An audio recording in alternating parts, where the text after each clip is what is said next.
শোনা যাচ্ছে ফ্যাসিস্ট তারেক নাকি দিল্লি সফরে যাবেন না। তবে আমার ব্যক্তিগত অভিমত, দিল্লির এত আমন্ত্রণ পাওয়ার পরেও ফ্যাসিস্ট তারেক দিল্লি সফরে যাবেন না, ইগনোর করবেন, এমন দুঃসাহস বা এমন কলিজা ফ্যাসিস্ট তারেকের মধ্যে নাই।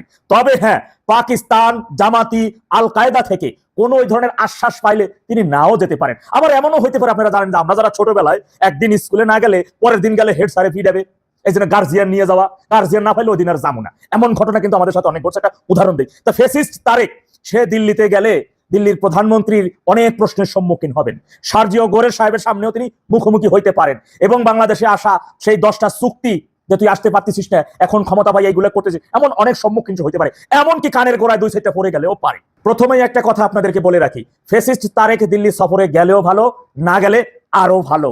ওর ওই দেশের সফরে যাওয়ার সাথে শেখের বেটির বাংলাদেশে প্রত্যাবর্তনের কোনো সংশ্লিষ্টতা নাই। কিন্তু হ্যাঁ, ফ্যাসিস্ট তারেক যদি দেশ এবং দেশের জনগণের কথা ন্যূনতম চিন্তা করে তাহলে ওই দিল্লি সফরে যাবে। এখন প্রশ্ন করতে পারেন, দেশ এবং দেশের জনগণের কথা চিন্তা করলে কেন দিল্লি সফরে যাওয়া ওর জন্য গুরুত্বপূর্ণ?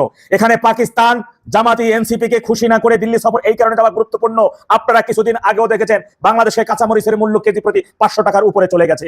যখনই দিল্লি থেকে কাঁচামরিচ আসা শুরু করলো তখনই সেই কাঁচামরিচ 250 থেকে 200 টাকা দরে চলে আসলো। এমনকি আমরা দেখলাম হিলিবন্দর এলাকায় 37 থেকে 40 টাকা কেজি দরেও বিক্রি।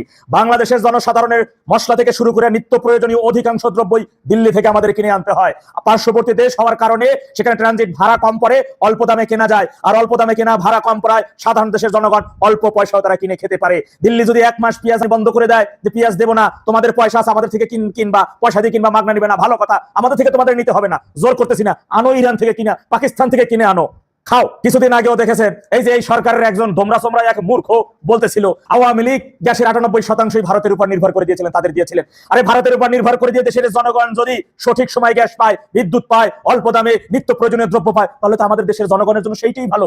আমেরিকান গ্যাস তো এখন বাঙালিরা খাইতেছে, কি পরিমাণ খাইতেছে আমরা দেখতেছি।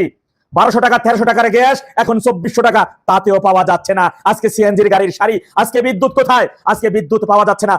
বলা হচ্ছে ফ্যাসিস্ট তারেকের পক্ষ থেকে আওয়ামী লীগ সরকার নাকি বাংলাদেশের সকল বিদ্যুৎ ভারতের আদানি কোম্পানির কাছে দিয়ে গেছে এবং তারা এখন সেই বিদ্যুৎ নিয়ে নিতেছেন, এই কারণে বিদ্যুৎ নাই। আর আওয়ামী লীগ সরকারের সময় ধরনের লোডশেডিং বাংলাদেশের জনগণ কখনো দেখে নাই। এই লোডশেডিং ছিল 1 থেকে 6 সালের সময়, সেই লোডশেডিং এখন বাংলাদেশের জনগণ হারে হারে টের পাইতেছে। 12 তারিখের ওই কথিত নির্বাচনের ঠিক 2 দিন পরেই আমি দাদাভাই ভিডিওর মাধ্যমে আপনাদের বলে দিয়েছিলাম ফ্যাসিস্ট তারেক আসছে না, এখন ভিক্ষার জন্য ঘড়ি বাড়ি রেডি রাখেন এবং ওই কারেন্টের লাইন ফ্যানের পাখার জন্য আশা করে থাকেন না, তালের পাখা প্রস্তুত রাখেন, লেম কুপো হেজাকে বাতি আছে এইগুলো রেডি রাখেন, তা না হলে কিন্তু অন্ধকার থেকে বাঁচতে পারবেন না। সেই কথার সত্যতা পেয়েছেন, এবার হারে হারে পাচ্ছেন। আজকে বিদ্যুৎ জ্বলে না, কিন্তু ডিজিটাল মিটার লাগাই দিছে, 5 দিনে নাকি 1000 টাকা উঠতে যায় বিল। 1 মাসে কয় আগের মাসে দিছে 700 টাকা আর এই মাসে আছে 3000 টাকা। এইগুলো সব টিকটুকুর সিন্ডিকেট, এইগুলো সকল সন্ত্রাসীদের সিন্ডিকেট। মনে রাখবেন, এই একজন এমপি দেখেন, একজন মন্ত্রী দেখেন, 17 বছরের না খাওয়া। ওদের মূল টার্গেট এই টুকু কংগ্রেস টার্গেট প্রতিদিন মিনিমাম এই বিদ্যুতের অতিরিক্ত বিল গ্রাহকের উপর চাপাই দিয়া মিনিমাম 5 কোটি টাকা ইনকাম প্রতিদিন। আর এই 5 কোটির একটা অংশ ফ্যাসিস্ট তারেক। আপনি বিদ্যুৎ পান আর না পান, আপনার মিটার ঘুরতে থাকবে। বিশ্বের অন্যতম তৃতীয়তম শক্তিশালী গণতান্ত্রিক দেশ আমাদের পার্শ্ববর্তী দেশ, সেই দেশকে যদি দুঃসাহস দেখায় এই সকল নিত্য প্রয়োজনীয় দ্রব্য যখন তারা বন্ধ করে দিবে, পয়সা আছে ভিন দেশ থেকে কিনে খাও, যেমন গ্যাস কিনে খাইতেছেন দেশের গ্রাহক, এখন আপনারা পাইতেছেন, বিদ্যুৎ খাইতেছেন, ইচ্ছা মতো খাইতেছেন, এইটা যখন বন্ধ করে দেবে, যখন সেই ভিসা বন্ধ করে দেবে, কিছুদিন আগেও আপনাদের তেলের সংকটের জন্য 82 লক্ষ মেট্রিক টন তেল দিয়েছে, এই সমস্ত তেল যখন বন্ধ করে দেবে তখন দেশে কত পরিমাণ হাহাকারে লেগে যাবে একবার চিন্তা করেছেন? কি পরিমাণ দুর্ভিক্ষ লেগে যাবে একবার ভেবেছেন? শেখের বেটি একবারে বলেছিল দেশের 18 কোটি মানুষের হাতে মোবাইল পৌঁছে দিয়েছি, আপনারা হারিয়ে দিয়েছেন, বলতেছেন তার বাপের টাকায় কিনেছি, আমার টাকায় আমি কিনেছি। আরে মিয়া, কয়দিন আগে তো যখন তেলের দামে যে 200 টাকা পেট্রোল যাই, তো পাম্পের সামনে হাত করে ভিক্ষুকের মতো দাঁড়িয়েছেন, বলতেছেন 1000 টাকা পাইলেও কিনুক, টাকা আছে তেল নাই। আশা করি ওই যে কথাটা বলেছিলেন এই জন্য একটু হইলেও ভুল স্বীকার করবেন। আপনারা জানেন ইতিমধ্যে ভারত থেকে একাধিকবার তারেকের কাছে আমন্ত্রণ পত্র দেওয়া হয়েছে।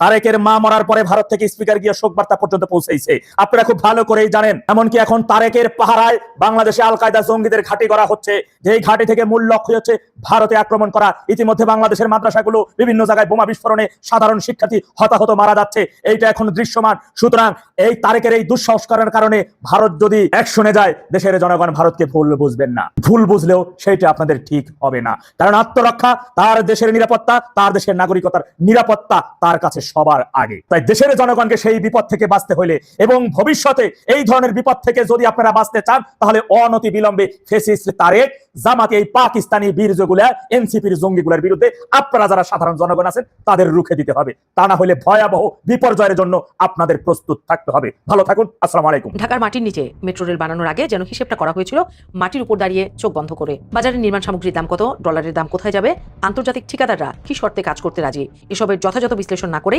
দরপত্র ডেকেছিল Dhaka mass transit company limited DMTCL। এখন সেই ভুলের মাসুল দিতে হচ্ছে হাজার হাজার কোটি টাকায়। দেশের প্রথম ভূগর্ভস্থ মেট্রো রেল প্রকল্প MRT-1 এর প্রাথমিক ব্যয় ছিল 52,562 কোটি টাকা। এখন সেটি বাড়িয়ে 1,20,794 কোটি টাকা করার প্রস্তাব দিয়েছে DMTCL। অর্থাৎ মেট্রো রেল যেন রেল লাইনে নয়, খরচের রকেটে চড়েছে। সমস্যা শুরু প্রকল্পের বিভিন্ন প্যাকেজের দরপত্রেই। CP3 প্যাকেজে জাপানের 5টি প্রতিষ্ঠানকে প্রি কোয়ালিফাইড করা হলেও 2023 সালের মার্চে দরপত্র আহ্বানের পর কেউ অংশ নেয়নি। কারণ প্রতিষ্ঠানগুলোর অভিযোগ দরপত্রে ছিল অবাস্তব শর্ত এবং ভুল বাজার বিশ্লেষণ। 3 বছর পেরিয়ে গেলেও সেই প্যাকেজের কাজের অগ্রগতি নেই। CP5 প্যাকেজেও একই গল্প। জাপানের কাজিমা কর্পোরেশন প্রায় 5,055 কোটি টাকার সর্বনিম্ন দর দিয়েছিল, কিন্তু প্রকল্পের ধীর গতিতে দরপত্রের বৈধতার মেয়াদ বাড়াতে রাজি হয়নি প্রতিষ্ঠানটি। নির্মাণ সামগ্রীর দাম বৃদ্ধি এবং টাকার অবমূল্যায়নকে কারণ দেখিয়ে তারা সরে দাঁড়িয়েছে। ফলে প্যাকেজটি বাতিল হওয়ার আশঙ্কা তৈরি হয়েছে। আর CP9 যেন সমস্যার আরেকটি দৃষ্টান্ত। সর্বনিম্ন দরদাতা সুমিতুমি জয়েন্ট ভেঞ্চার দরপত্রের মেয়াদ বাড়াতে আপত্তি জানিয়েছে। এখন দ্বিতীয় সর্বনিম্ন দরদাতা মিৎসুবিশি সিমেন্স কনসোর্টিয়ামকে কাজ দেওয়ার চেষ্টা চলছে, কিন্তু তাদের দর প্রথম দরদাতার চেয়ে 71% বেশি। অর্থাৎ প্রথম ঠিকাদারকে ধরে রাখতে না পারলে একই কাজের জন্য গুনতে হতে পারে অনেক বেশি টাকা। দর কষাকষি করে সেই খরচ কমানোর চেষ্টা চলছে 1.5 বছর ধরে, কিন্তু ফলাফল অপেক্ষা, ফাইল আর অনুমোদনের দীর্ঘ মিছিল। এদিকে CP7, 8, 10, 11 ও 12 প্রায় সব প্যাকেজেই মূল্যায়ন, অনুমোদন কিংবা দরপত্র নিয়ে জটিলতা রয়েছে। 12টি প্যাকেজের মূল আনুমানিক ব্যয় ছিল 37,655 কোটি 66 লাখ টাকা। এখন তা বেড়ে দাঁড়িয়েছে 81,000 কোটি টাকা। DMTCL ও পরিকল্পনা কমিশনের হিসাবে এর বড় কারণ প্রাক্কলনের চেয়ে বেশি দর এবং ডলারের বিপরীতে টাকার দরপতন। তবে প্রশ্নটা থেকেই যায়, বাজারের এই বাস্তবতাগুলো যদি আগেই হিসাবের খাতায় ঢোকানো হতো, তাহলে আজ এত বড় অঙ্কের বাড়তি ব্যয়ের সামনে দাঁড়াতে হতো কি? প্রস্তাব অনুমোদন হলে রূপপুর পারমাণবিক বিদ্যুৎ কেন্দ্রের পর MRT-1 হবে দেশের দ্বিতীয় বৃহত্তম প্রকল্প। প্রকল্পের মেয়াদও 2026 সালের ডিসেম্বর থেকে বাড়িয়ে 2035 সালের ডিসেম্বর পর্যন্ত করার প্রস্তাব করা হয়েছে। মেট্রো রেলের গতি যেখানে হওয়ার কথা ছিল দ্রুত, সেখানে এখন বাড়ছে মূলত খরচ আর অপেক্ষার সময়। ঢাকার মানুষ তাই প্রশ্ন করতেই পারেন, পাতাল রেল জন্মের আগেই কি পাতালে চলে যাচ্ছে জনগণের টাকা?